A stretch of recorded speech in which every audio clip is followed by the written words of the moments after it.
Chers élèves de première générale, bonjour et bienvenue dans ce cours sur les mutations des espaces productifs français. Alors déjà, il faut définir ce qu'est un espace productif. Un espace productif, c'est un espace qui connaît, on va dire, une spécialisation productive dans un système productif. Un système productif, c'est quoi? C'est un ensemble d'acteurs qui intervient dans la production d'un produit ou d'un service qui est exportable. C'est-à-dire qu'on considère en économie deux sphères. La sphère productive. Dans la sphère productive, c'est l'ensemble des biens et des services qui font l'objet d'une exportation. Ça veut dire qu'ils peuvent être vendus à l'extérieur et qui ne sont pas l'objet, en termes de production, de la résidence des individus sur un espace. Autant dire que ce système de production serait délocalisable, il pourrait être effectué ailleurs. Inversement, l'autre sphère, c'est la sphère résidentielle. Ce qu'on appelle le résidentiel, c'est l'ensemble des activités économiques qui sont liées à la présence des individus sur un espace. Donc dans cette sphère productive, on va inclure toutes les activités qu'on qualifie de productives, donc les activités qui produisent des biens et des services à destination d'une exportation. Alors, on distingue différents types d'espaces productifs. Et sur le même espace productif, il peut y avoir différentes spécialités productives. Il peut y avoir de l'agriculture, comme on le verra avec Disneyland, qui est en plein bassin céréalier parisien, et du tourisme. D'accord? Les activités productives sont aujourd'hui relativement réticulaires, c'est-à-dire qu'elles fonctionnent en réseau, et donc les espaces accueillent ces activités productives, et on va voir quels espaces accueillent quelles activités productives en France. Alors maintenant, deuxième point du sujet, la France. La France est historiquement une puissance industrielle, commerciale, agricole, qui est un espace productif central dans le monde, comme on l'a vu dans le cours précédent, puisque normalement ce cours sur la France intervient après que vous ayez eu un cours général sur les espaces productifs dans le monde. Or, la France est en crise d'un point de vue des espaces productifs. En effet, comme nous le voyons sur ce graphique, la balance commerciale de la France est extrêmement déficitaire. C'est-à-dire que la France importe plus qu'elle n'exporte. Aussi, ce déficit commercial est inquiétant puisque à terme, cela veut dire que les espaces productifs français sont peu compétitifs et donc qu'ils résistent mal finalement à la concurrence internationale. Ce déficit a une tendance à s'accroître et il est lié à de nombreuses raisons que nous verrons au fil de ce cours. Mais nous sommes en géographie, nous ne sommes pas en économie. Et du coup, notre but, c'est bien de voir quels espaces en France bénéficient des mutations que connaissent des espaces productifs en s'intégrant à la mondialisation. Tout d'abord, dans un premier point, nous verrons que les espaces productifs français s'intègrent à la mondialisation et que ça a des conséquences très importantes sur eux. Ensuite, dans un deuxième point, nous verrons que les espaces agricoles et industriels connaissent des mutations importantes qui jouent sur leur géographie. Et enfin, nous verrons les espaces productifs tertiaires qui, eux, sont en réussite dans l'intégration de cette France à la mondialisation. Mais commençons tout de suite par le premier point, le fait que les espaces productifs français s'intègrent à la mondialisation. Les économistes utilisent un agrégat qu'on appelle le taux d'ouverture. Ce taux d'ouverture divise les exportations plus les importations par le PIB. Et le tout est divisé par 2, et on essaye de voir l'ouverture de l'économie, et donc de voir la part que représentent les importations et les exportations sur l'ensemble de l'économie. Or, cette part explose. Dans les années 70, au début des années 80, les exportations et les importations représentent 20% du PIB. Aujourd'hui, ces importations et ces exportations représentent chacune environ 30%, 32% quasiment pour les importations et 28% pour les exportations de notre PIB. Donc, nous sommes beaucoup plus ouverts au monde économiquement et nous sommes beaucoup plus, entre guillemets, dépendants et intégrés dans l'économie mondiale. Cette politique a été appuyée par les pouvoirs publics qui ont souhaité l'intégration économique de la France, d'abord dans l'Union européenne, avec la création du marché unique et les facilités de commerce qui sont mises en place avec nos voisins, mais également internationalement, avec la participation de la France aux accords de l'OMC, de l'Organisation mondiale du commerce, en 1995, mais également, bien sûr, avec l'ensemble des accords de libre-échange économique. L'idée de nos dirigeants est d'aller vers plus en plus de libre-échange. Cette intégration à la mondialisation est donc croissante. En effet, la mondialisation a ses entrées, elle a Paris et les métropoles pour ce qui est des idées, des personnes, des flux, des capitaux qui arrivent dans les villes, et donc les métropoles sont les premières gagnantes de cette intégration dans la mondialisation. Elles vont concentrer les activités de services de haut niveau, mais également les plateformes logistiques. Ensuite, après les métropoles, second espace gagnant, c'est bien sûr les littoraux, mais principalement les zones industrielles-portuaires. Alors on verra en France qu'elles sont moyennement gagnantes par la suite parce qu'elles ne marchent pas très bien, mais néanmoins l'augmentation des flux de passagers, mais surtout de marchandises, favorise la constitution et la localisation des productions à proximité de l'export et donc de ces zones-là. Enfin, dernière zone, dernier espace forcément gagnant puisqu'il est circulatoire, c'est les frontières. En effet, les frontières s'ouvrant, elles sont des espaces d'échange et les populations et les activités vont se concentrer sur ces frontières tout autour du pays, que ce soit avec la Suisse ou l'Allemagne, avec un nombre de frontaliers qui a explosé. Et en tout, en France, il y a quasiment 500 000 à 600 000 personnes qui habitent en France, mais qui travaillent à l'étranger.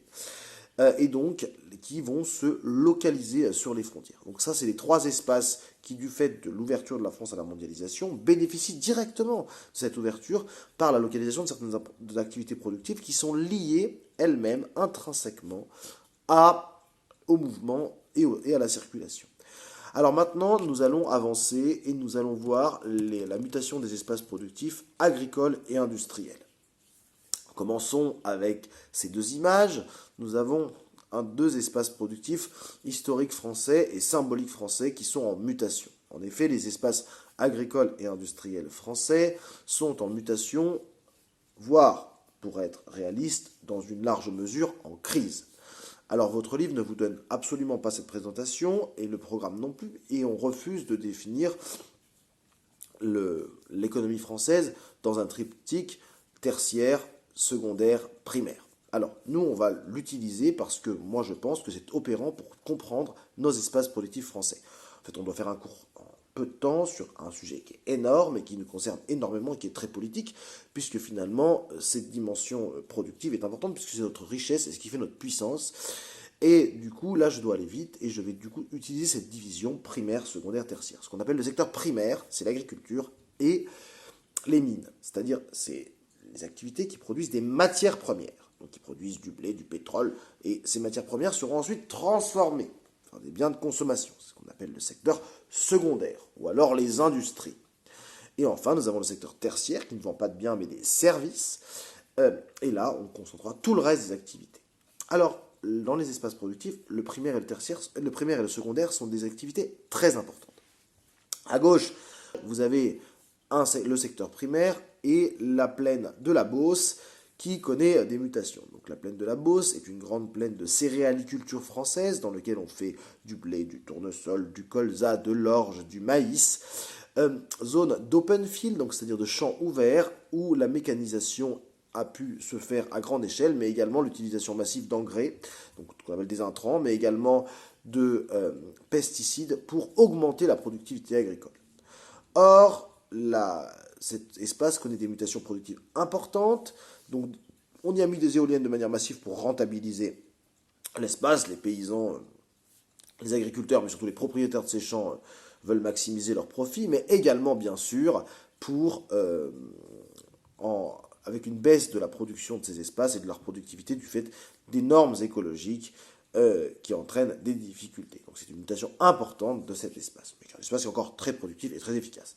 Sur la droite, nous avons les mines. Dans le nord, nous sommes à Neu-les-Mines. Et c'est la mutation un peu symbolique, si vous voulez, d'un espace productif qui est un espace productif industriel avec les terrils. Les terrils qui sont l'extraction minière. Alors c'est presque aussi du secteur primaire, vu que c'est de la mine. Mais ensuite, il y a tout un tas d'industries qui sont venues s'accoler à la présence du charbon, notamment de la métallurgie, du textile, etc., vu que l'énergie était peu chère, à proximité du charbon. Et le Nord est un espace industriel historique qui aujourd'hui connaît une grave crise, comme on le verra. Et là, vous avez Neu-les-Mines, qui est une station de ski avec bien sûr de la neige artificielle. En fait, c'est pas vraiment de la neige, c'est une piste en synthétique qui permet aux skieurs de descendre toute l'année depuis ce téléski qui est construit sur un terril. Donc là, on voit bien de manière symbolique les mutations productives de la France. Alors, les espaces productifs agricoles et industriels connaissent des difficultés. En effet, si on prend rien que l'emploi industriel, il y avait 4,5 millions d'emplois industriels en 1990.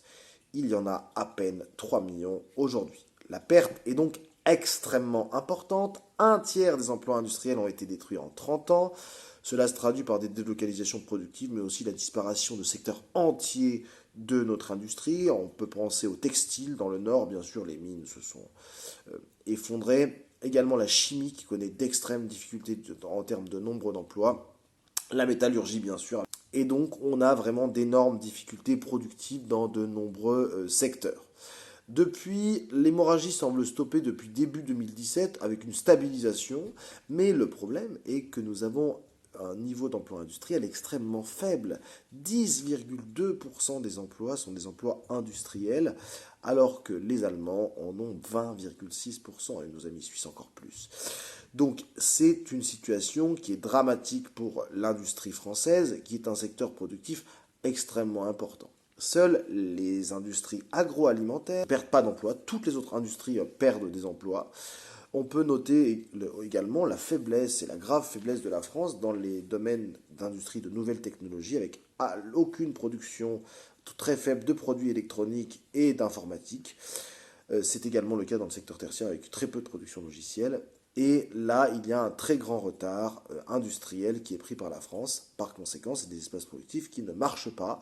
Et les espaces productifs industriels qui ont perdu énormément d'emplois, c'est des espaces productifs qui sont en grave perte de vitesse.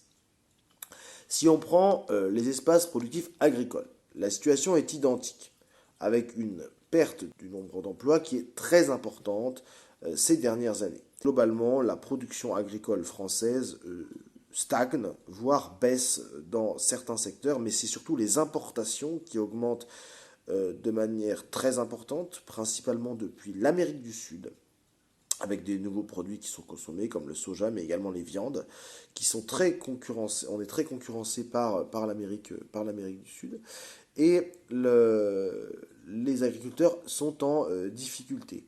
La diminution du nombre d'agriculteurs augmente mécaniquement la surface des exploitations. Cependant, globalement, la surface agricole utile, SAU, diminue et elle est passée sous les 50%. Donc ça, c'est historique, c'est-à-dire que avant, plus de 50% du territoire français servait à être valorisé pour l'agriculture et on vient de passer sous les 50% là en 2017.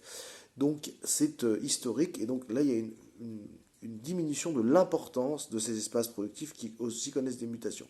Mais globalement, cet espace productif est en grave crise et connaît d'importantes difficultés. Alors la mondialisation est impactante au premier chef pour l'industrie et l'agriculture, puisque du fait de l'ouverture des barrières douanières, les producteurs français sont directement en concurrence avec les producteurs étrangers.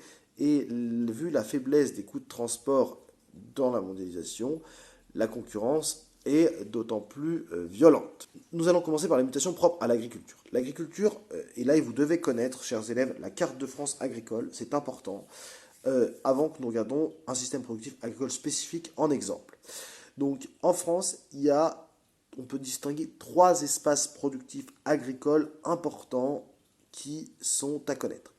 Nous avons tout autour du bassin parisien une activité de céréaliculture intensive qui monte jusque dans le nord avec les betteraves.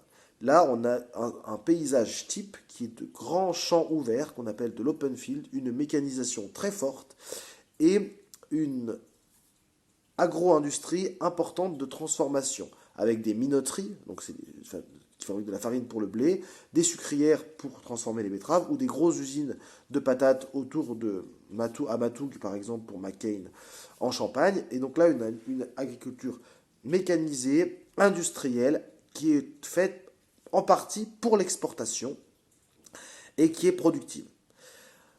Cette industrie connaît des difficultés puisque du fait des normes écologiques et d'une certaine forme de détestation de cette agriculture intensive, sa productivité baisse, il y a du mal à recruter et également il y a une diminution des rendements.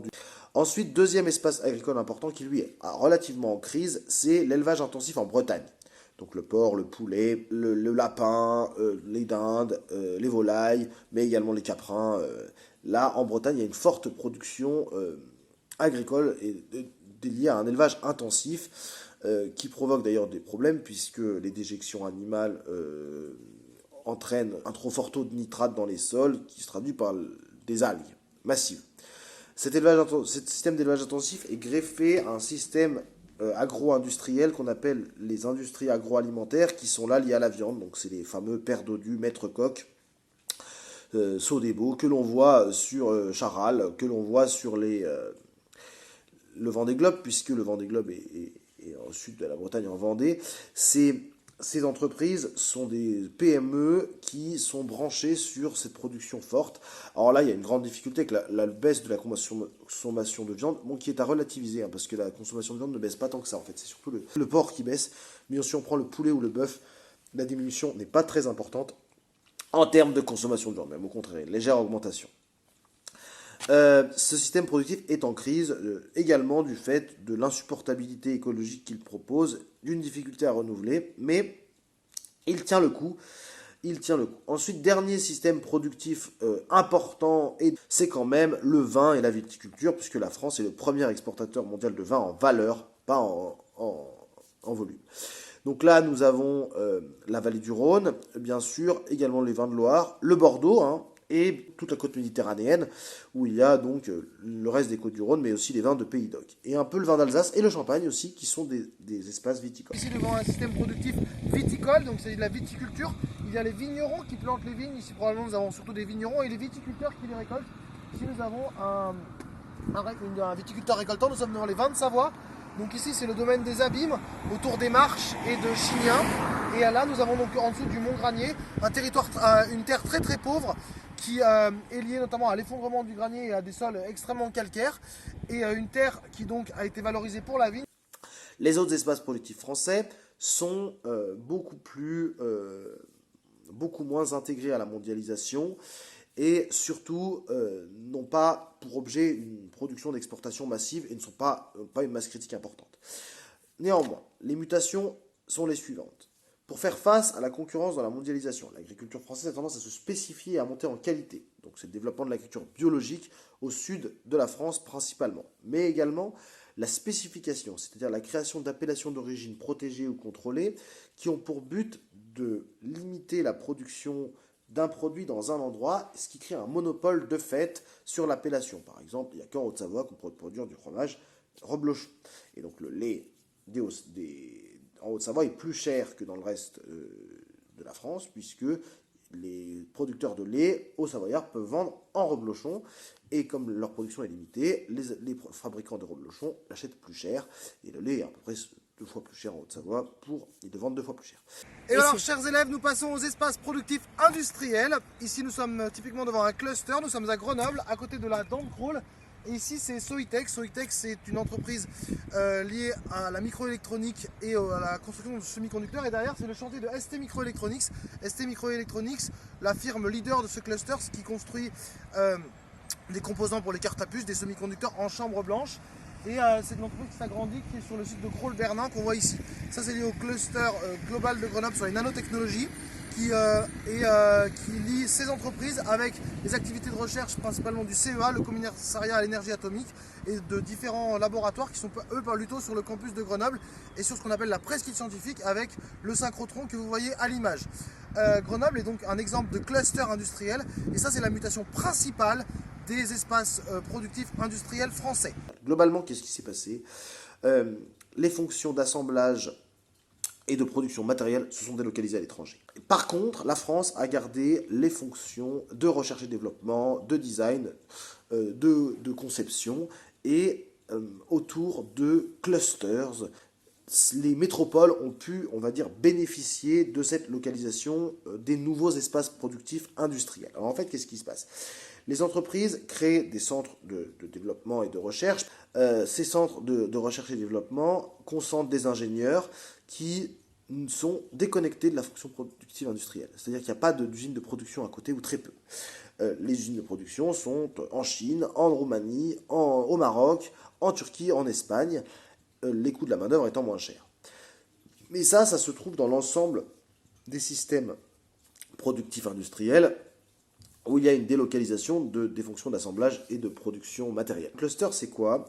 C'est un ensemble d'industries, d'entreprises et également de centres de recherche qui sont liés à cette spécialisation productive et qui vont coopérer dans un jeu d'acteurs entre eux pour essayer de développer l'avantage comparatif du territoire d'un point de vue industriel. Alors les villes ont essayé de se spécialiser dans différents clusters, Grenoble autour des nanotechnologies, Lyon autour du biomédical, l'entreprise Mérieux, la Cosmétique Valley à l'ouest de Paris, excusez-moi.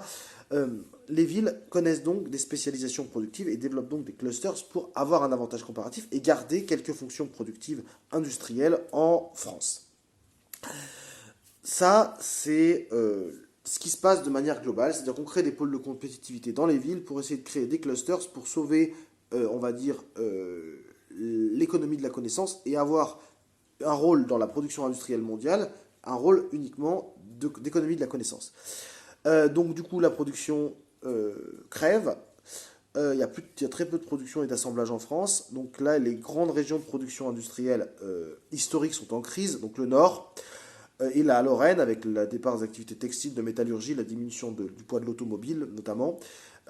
Également autour de Clermont-Ferrand ou de Saint-Étienne, là, il y a des grosses pertes d'emplois avec des activités liées à l'armement, liées également au textile, ou liées à la métallurgie qui sont en importante difficulté.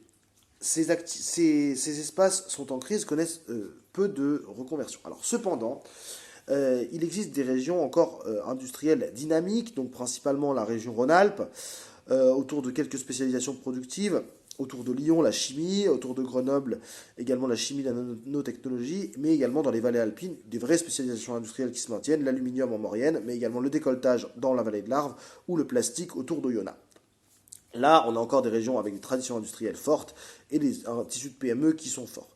On a également l'Alsace, l'Alsace qui est collée à l'Allemagne, qui a des traditions industrielles et des entreprises puissantes, et autour de Paris, un maintien industriel relativement important. Alors, les entreprises industrielles ont quand même globalement tendance à délocaliser dans un arc sud et ouest que vous voyez sur cette carte, parce qu'il y fait meilleur vivre, et du coup, ces espaces-là, qui ne sont historiquement pas des espaces industriels, l'ouest et le sud, connaissent, eux, parfois même une augmentation de leurs emplois industriels, puisque certaines entreprises vont localiser leur production dans ces espaces. On prend par exemple la localisation de ST Microelectronics, qui est une entreprise de carte à puce grenobloise, qui avait localisé une partie de sa production autour d'Aix-en-Provence. Texas Instruments, l'américain, qui avait localisé autour de Nice un centre de recherche, à Sophia Antipolis. Et donc là, il y a une localisation productive dans des espaces qui sont attractifs. C'est quand même timide en termes de renouveau industriel, mais ça existe et ça mérite d'être noté. Donc voilà pour les mutations productives industrielles qui sont très importantes, avec une désertification de l'industrie dans certaines régions qui se maintiennent, et les métropoles qui sont les grandes gagnantes. Cette carte est donc à connaître. Et donc maintenant, chers élèves, les espaces productifs tertiaires. Dans le tertiaire, il y a deux éléments. Le tourisme, comme aujourd'hui je profite de mon temps libre pour faire un tour, et donc je vais dans une station de ski. Nous sommes ici au Grand Bordan. Alors dans le tertiaire, il y a deux systèmes qu'on appelle strictement productifs, c'est le tourisme et les services aux entreprises. Toutes les activités tertiaires qui sont liées à la résidence ne sont pas considérées comme, bien sûr, comme des systèmes productifs, vu qu'ils sont liés à la résidence et non à la production, ils ne sont pas délocalisables. Alors, les services aux entreprises, donc que ce soit l'informatique, le logiciel, la programmation, l'assurance, la communication, le marketing, ça, c'est lié aux métropoles. Et c'est les métropoles qui en bénéficient avec la concentration de ces activités de services aux entreprises dans des centres d'affaires, donc par exemple la Défense à Paris, la Pardue à Lyon, ou alors dans des grandes zones d'activité extérieures aux villes. Les centres d'activité sont assez dynamiques et connaissent un renouveau avec certaines entreprises dans le logiciel qui s'en sortent très bien. On peut prendre par exemple Sopra Group qui fait des logiciels de comptabilité, ou Capgemini à Grenoble, qui sont elles localisées dans les deux cas dans des grandes zones autour de Grenoble, et là c'est des zones de bureaux, donc de services aux entreprises. Ensuite on a le tourisme. Alors là, le tourisme, c'est une activité différente. Le tourisme, est une activité qui connaît trois grands espaces qui ont un grand succès. Mais d'abord, globalement, le tourisme en France, c'est 90 millions de personnes annuelles. C'est donc 9% de l'emploi, 7% du PIB. Et il y a des espaces entiers qui vivent du tourisme. Alors déjà, il y a Paris. La moitié des touristes en France, c'est Paris. Paris, ça va fonctionner un aéroport. Le roi Charles de Gaulle, 60 millions de passagers annuels. C'est la porte d'entrée des touristes en France. Paris, à lui tout seul, c'est la moitié du tourisme français. Parmi ces touristes étrangers, sur les 90 millions, il y en a 9 millions qui vont à Disneyland, Disneyland qui accueille 18 millions de touristes annuels. Donc, à Paris, on a un tourisme de monuments en forte croissance et une ville qui connaît un fort succès touristique. Ensuite, les autres espaces qui vivent du tourisme, c'est les littoraux, principalement la Côte d'Azur, avec un tourisme de luxe entre Marseille et Nice, Saint-Tropez, Cannes, etc. Et un tourisme beaucoup plus de masse, qui vient d'Europe du Nord notamment, dans la région du Languedoc, mais également dans toute la façade entre Bordeaux et le Pays Basque sur l'Atlantique. Ce tourisme littoral est un tourisme estival globalement, et il draine d'importants revenus, le tourisme étant considéré comme une exportation, puisque c'est un étranger qui ramène de l'argent en France, donc c'est une exportation tout simplement. Il n'est pas difficile à le comprendre. Ensuite, comme autre espace touristique important, nous avons le tourisme d'hiver, avec principalement le département de la Savoie, qui concentre à lui tout seul 50% du ski français.